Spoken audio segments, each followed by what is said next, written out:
Okay, that's the soup, and this is my breakfast. So I'm gonna make a nice chicken soup. Got a nice deal here on a local chicken. And my zooks are looking a little beat up. I'm really running out of everything. So instead of carrot, I'm gonna use my yams, and I'm gonna stuff the chicken with 1 lemon.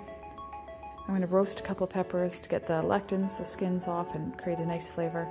I'm almost out of ginger, so that's what I got. I'm going to do a whole bulb of garlic to make it really garlicky, and 2 onions. This is going to be a healing soup. So I'm going to saute, put this on saute and get some ghee in the pot. Let that melt down for a minute, and then I'm going to brown my chicken.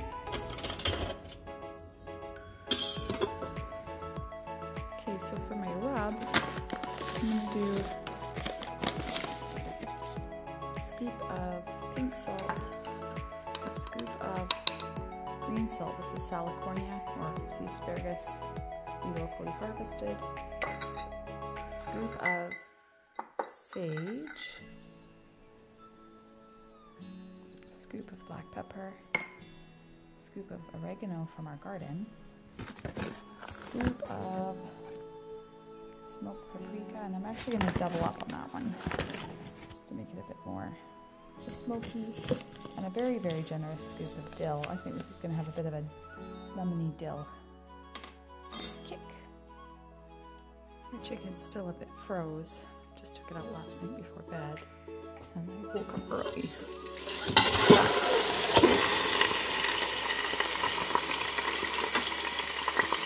Brown it there for a bit. Give this a stir.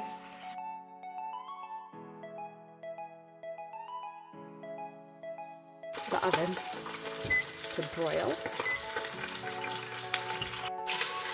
Okay, the peppers are going in.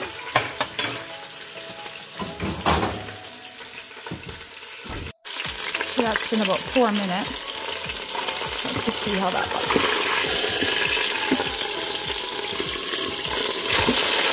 Oh, so that was an epic fail. So I turned it at 4 minutes, and obviously it was too soon because the skin stuck. So you want to wait more than 4 minutes, probably maybe 6. I also would have done better just to use my spatula to scrape it off the bottom when I was turning it rather than just a fork. So I'm going to season it. So I was able to stuff it with a generous half lemon. Get this all over that breast.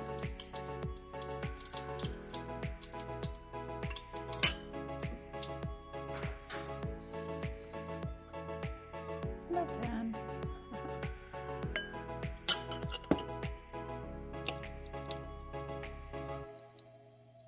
And then I'm just going to put my chicken onto my little trivet here. Add 1 cup approximate of bouillon or broth. I'll use the rest of that in the soup, and I'll also make additional broth with the bones at the end. I'll save my little bit of spice to do something at the end. Okay, so I've gone with the meat cycle. I'm just going to lessen the time to about 28. It's a bit froze, so I might even just do a little extra, and we'll let it slow release too. Okay, I got my ghee in the pot, so I'm going to go to medium heat. I'm going to saute the onion. So I had to move them down a tray because they were blackening too quick. I could smell them. But you want the blistering to go all the way to the edges so you're not picking off peels annoyingly. You want them to just slip off. So we're going to keep them going. So this was 2 and a little chunk of onion. It's going to be very onion and garlic. We're going for recovery here. And I've got all this full bulb of garlic to mince. I'm going to cheer this up. I'm going to grate it. So I like to trim anything that doesn't look fresh and happy, but otherwise I don't worry about peeling it. I just grate it. It's a nice trick. You don't have to peel it. This fragrant stuff can go in. And sweat up the rest of that spice blend. So unfortunately I put these in when the oven wasn't quite preheated, so I can't give you an exact time, but I'm going to say it's probably going to take you 10 minutes to get them really blistered to the edges. I'm going to put the remainder of my stock in here.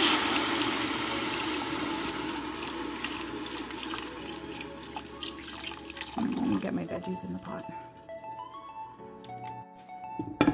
1 sweet potato. It's actually a yam. 2 sweet potato. Again, that was a yam. And I'm going to turn this up to high and bring that to a boil. This will take a bit longer to cook than my zucchini. And I might actually just throw 1 more carton of Pacific chicken broth in and use my homemade broth for the next soup. Okay, it's going in.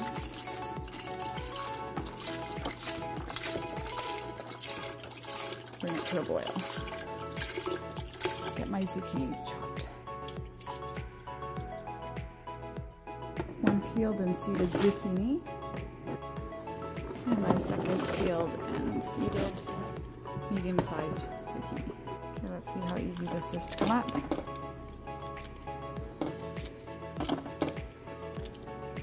Comes right to the edges, nice like that. You need to make sure it's blistered to the edges so that it comes off. It's hard with one hand, but this will come up super easy.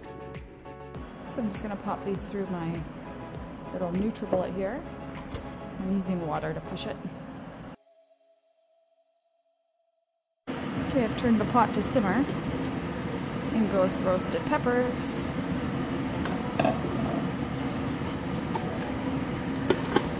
Just waiting on that chicken. So somewhere between 20 and 30 minutes, slow release. See, all the pressure's off. Let's pull this chicken out. You can see it's just fall apart tender here. Looks wonderful. Would make for a lovely roasted chicken if you could manage to keep that skin on. It would look beautiful. But this will taste amazing anyway. Once it's cool enough, I can debone it. I'm going to throw all this juice into my soup, and then I am going to make broth. I'm going to just cover all the bones, and I'm going to put it under pressure for 2 hours, and I'm going to let these bones disintegrate, get all the goodness from them. So I'll pour that in my pot. Another trick is I made these lovely cassava noodles. They're just a lectin-free noodle, easy to digest.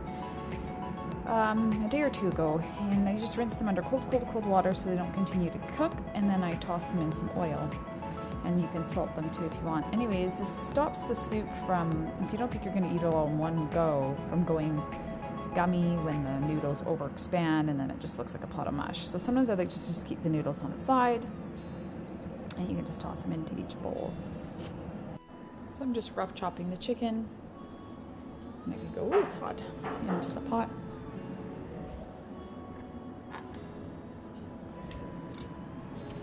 And my final set here is I'm just gonna do up this 1.5 lemon left into the soup for fresh lemon zest with a squirt of EVOO on top. It's too hard with one hand. Just the olive oil. Nice fresh drizzle. All right. See how it is.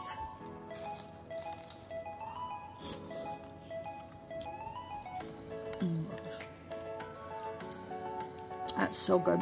You know, I could add a kick of cayenne. And then it's honestly that lemon and olive oil at the end. Gotta do that.